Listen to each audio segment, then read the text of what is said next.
Oke, perkenalkan, saya Kurnia Rahartito Bintarti dari M4 dengan NIM 1022335. Di sini saya akan menjelaskan terkait 5 modul untuk memenuhi tugas pengganti dari CDT pertama, TFT-CDT dari 1. Oke. Jadi untuk modul-modul yang dibahas, yang pertama ada modul college adjustment. College adjustment itu mungkin secara singkat adalah penyesuaian kita atau penyesuaian individu terhadap lingkungan baru untuk memenuhi tuntutan. Nah, spesifikasi tuntutannya itu ada 4, yaitu academic adjustment, ada social adjustment, institutional adjustment, dan personal emotional adjustment. Nah, indikator kita sukses untuk menerapkan college adjustment yaitu kita mampu memenuhi tuntutan academic adjustment, terus social adjustment, institutional adjustment, dan personal emotional adjustment. Nah, tadi di college adjustment itu dia ada 4 kategori, 4 aspek. Nah, yang pertama itu saya akan membahas terkait academic adjustment. Sesuai dengan namanya, academic adjustment adalah penyesuaian kita di dalam akademik. Jadi penyesuaian kita untuk memenuhi tuntutan akademik agar memperoleh hasil akademik yang memuaskan. Nah, menurut Bakar dan Sirik juga ada 4 aspek dalam academic adjustment ini. Yang pertama, motivasi dan tujuan akademik kita yang jelas. Yang kedua, keterlibatan dalam pengerjaan tugas akademik. Yang ketiga, upaya optimal untuk memenuhi tuntutan akademik. Yang keempat, perasaan puas terhadap lingkungan akademik.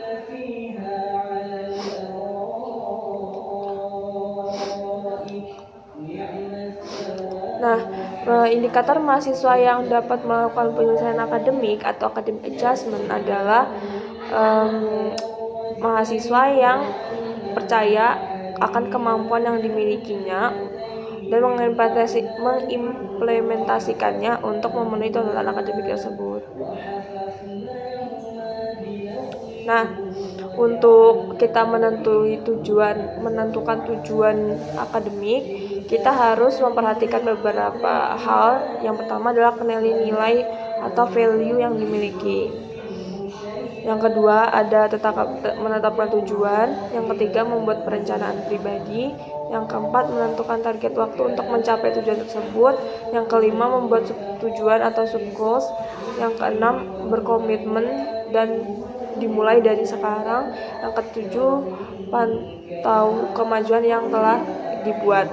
Nah, untuk merumuskan tujuan tersebut juga ada metode yang bagus untuk membantu kita merincikan atau merumuskan tujuan, yaitu metode SMART Goals. SMART Goals ini adalah metode yang menyediakan kerangka diperlukan untuk mempelajari pentingnya target dan membantu menentukan langkah yang harus diambil. Nah, aspek dalam SMART Goals ini ada spesifik. Spesifik itu adalah tujuan yang bisa menjawab what, when, dan why. Tujuan bersifat jelas, lugas, dan tidak ambigu. Untuk yang kedua itu, aspek kedua adalah measurable atau terukur, yaitu ada di dalam tujuan tersebut ada kriteria spesifik yang dapat mengukur kemajuan kita. Biasanya berbentuk kuantitatif, misal dalam bentuk angka. Nah, yang ketiga itu achievable atau yang dapat dicapai.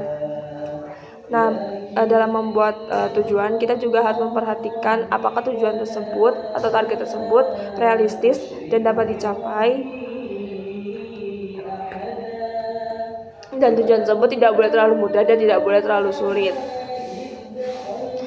Yang keempat adalah relevan. Relevan itu adalah tujuan itu mendukung atau selaras dengan tujuan lainnya.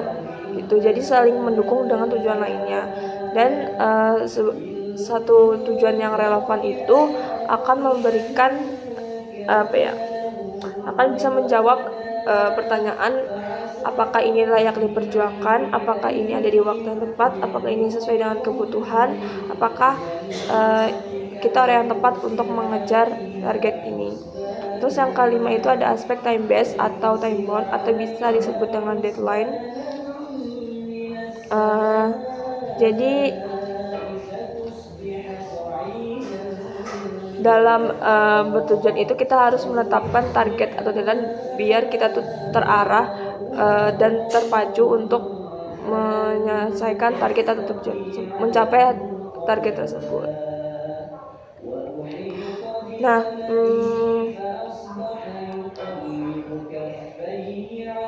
untuk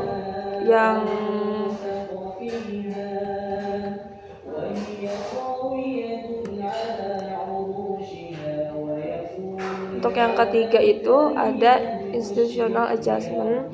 Intinya institutional adjustment itu adalah komitmen mahasiswa terhadap tujuan institusi pendidikan serta sejauh mana keterikatan kualitas hubungan mahasiswa dengan institusi pendidikannya.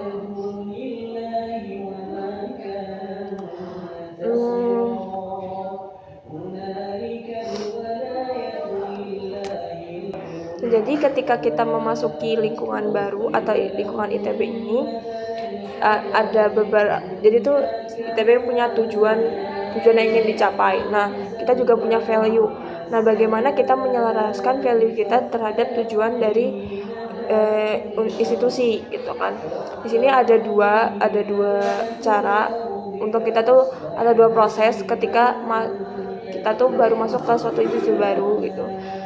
Untuk penyesuaian terkait nilai atau tujuan. Proses pertama itu adalah desocialization atau penyeleksian nilai-nilai yang kita bawa. Gitu. Dan yang kedua itu ada socialization, itu merujuk pada terpaparnya mahasiswa dengan nilai-nilai baru. Dan nilai barunya itu yang didapat dari kampus atau institusi. Nah, yang ketiga itu ada social adjustment. Jadi social adjustment sesuai namanya, penyesuaian kita terhadap lingkungan sosial. Jadi sebagai makhluk sosial tentu kita memerlukan interaksi dengan orang lain gitu. Jadi itu kita perlu banget menerapkan social adjustment agar kita tuh memiliki hubungan baik dengan orang dan kita tuh bisa diberikan kemudahan untuk keberjalanan di perkuliahan karena kita memiliki relasi yang baik gitu. Nah, untuk tips untuk mengembangkan keterampilan sosial itu, yang pertama usahakan untuk senyum dan sapa setiap bertemu dengan orang. Yang kedua adalah mencari bantuan. Cari bantuan di sini apabila kita merasa kesulitan, atau kita merasa kita butuh seseorang untuk dalam pertolongan, itu kita bisa mencari bantuan. Banyak sumber yang kita bisa pakai untuk kita tuh meminta pertolongan gitu, seperti ada mentoring, konseling, dan mengikuti kelas online. Terus yang selanjutnya itu ada berani berbicara di kelompok. Jadi tuh usahakan setiap ada diskusi itu kita berani untuk menyampaikan pendapat kita. Yang selanjutnya praktik empati itu adalah bagaimana kita bisa merasakan atau merasakan di posisi orang tersebut, merasakan apa yang dirasakan oleh orang lain. Dan itu adalah mengembangkan keterampilan komunikasi. Terus terlibat dalam kegiatan sosial, berarti menghadapi rasa takut dan mengelola konflik dengan bijaksana. Dan itu kan social adjustment gak selamanya adalah hubungan yang baik. Ada juga hubungan yang bersifat negatif, seperti adanya persaingan, kontroversi, bahkan konflik. Nah, makanya perlu adanya sikap asertif. Sikap asertif adalah sikap mampu berkomunikasi dengan jujur dan tegas, namun tetap menghargai dan menjaga perasaan orang lain, gitu. Jadi asertif ini bisa dibilang di tengah-tengah agresif dan pasif. Tuh. Jadi ada beberapa tips dari kita tuh jadi orang asertif. Yang pertama, pastikan dalam keadaan tenang, karena kalau kita dalam keadaan meledak-meledak itu akan menjadi agresif. Kalau kita ada dalam keadaan ketakutan itu bisa jadi pasif gitu.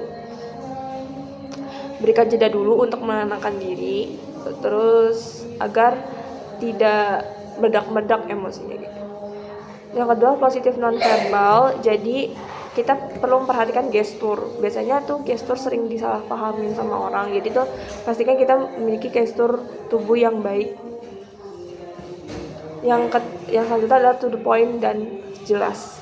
Jadi kita tuh dalam penyampaian sesuatu tuh jangan sampai muter-muter, harus jelas dan tepat. Terus juga objektif tanpa ngejudge orang lain. Terus menghindari gaya berbicara you statement dan mulai menggunakan I statement. You statement itu gaya komunikasi dengan nada menuduh dan menyalahkan lawan bicara. Tuh. Terus yang selanjutnya adalah be respectful. Be respectful ini kita harus menunjukkan sikap menghargai setiap respon dari lawan bicara kita. Misalnya ada contoh terkait perbedaan agresif dan asertif. Kalau agresif itu misalnya, kamu berisik banget, ini aku keganggu loh. Nah, kalau kita jadi asertif, kita tuh bisa menyampaikan apa yang kita mau, tapi kita tuh tidak menyakiti perasaan orang lain. Kayak maaf nih, aku jadi sulit konsentrasi kan dalam situasi yang bising, boleh mengecilkan suara sedikit saja gitu. Kalau pasif itu kamu takut untuk menyampaikan apa yang kamu rasakan, tapi itu malah merugikan kamu gitu. Jadi sebisa mungkin kita bersikap asertif. Selanjutnya adalah personal emotional adjustment. Nah, personal emotional adjustment ini itu adalah bagaimana cara kita menyesuaikan emosi kita atau mengelola emosi kita dalam mengatasi tuntutan atau tantangan di kehidupan sehari-hari. Nah,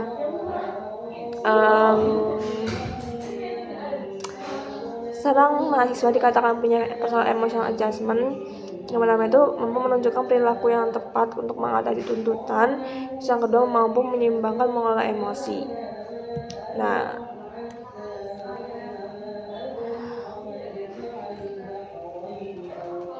jadi kan dalam personal emotional coping biasanya kita tuh menghadapi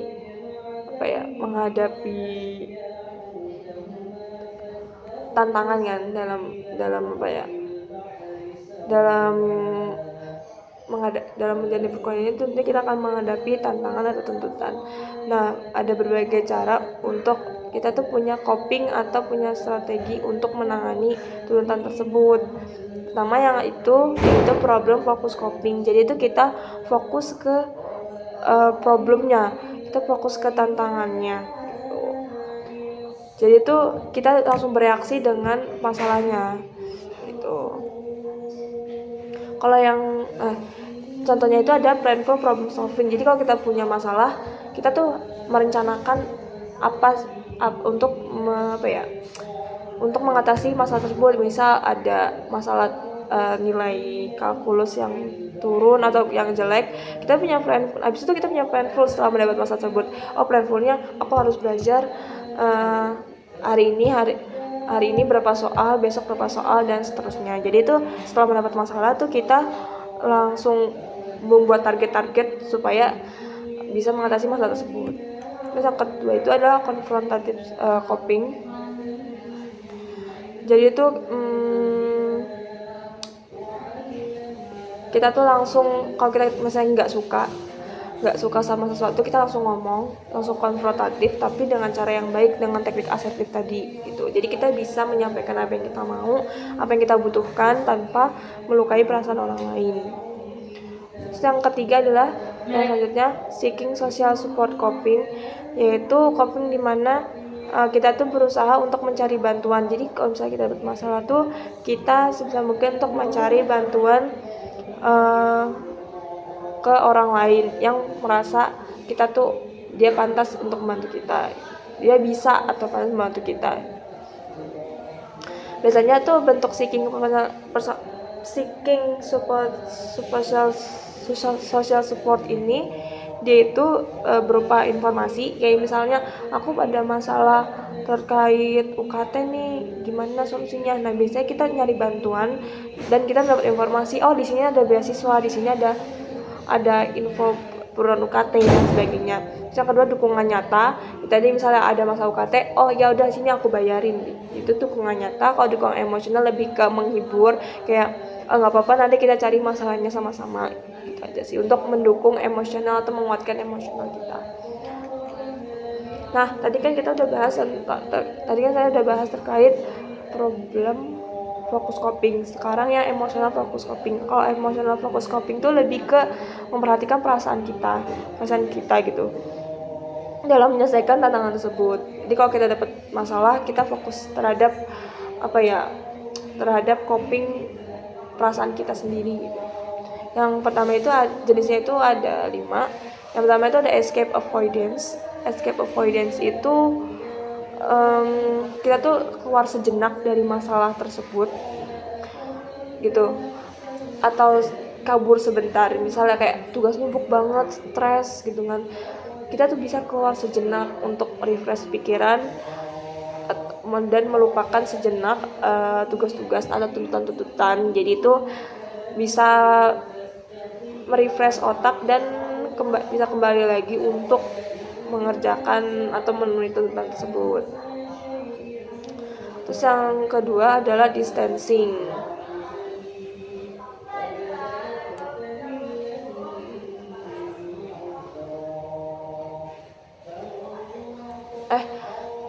Kalau yang tadi tuh escape avoidance tuh bukan yang sejenak, tapi yang dia tuh benar totally itu keluar dari masalah dan tidak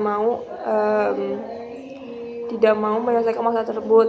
Kalau yang tadi saya sebutkan itu adalah yang baik kalau dia istirahat sejenak, itu distancing. Dia tuh mengambil jeda sebentar untuk merefresh pikirannya, itu tadi contoh dari distancing. Yang ketiga itu adalah self controlling. Self controlling itu bagaimana cara kita mengontrol diri sendiri, mengontrol emosi. Yang ada hal yang bisa kita lakukan untuk mengelola emosi itu. Yang pertama mengidentifikasi emosi yang dirasakan. Terus yang kedua memvalidasi emosi. Yang ketiga mengambil jeda agar tidak reaktif. Yang keempat tuh mempertimbangkan alternatif reaksi yang mungkin muncul.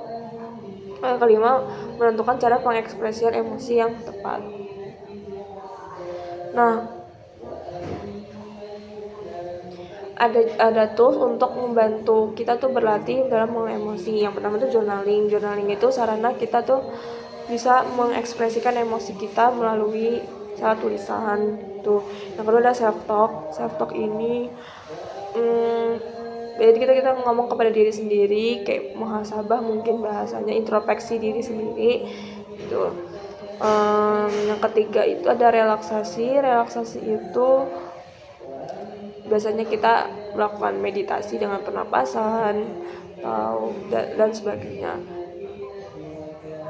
Kayak coping yang selanjutnya untuk yang emosional fokus itu ada accepting responsibility.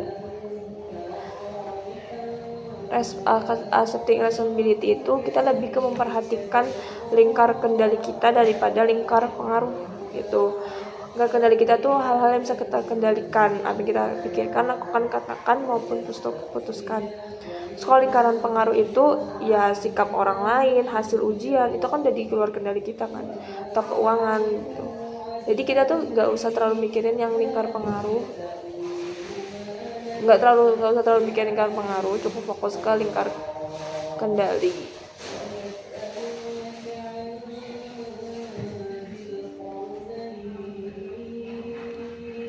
Lanjutnya adalah positive reappraisal. Itu tuh identik dengan mengembangkan aspek-aspek religius.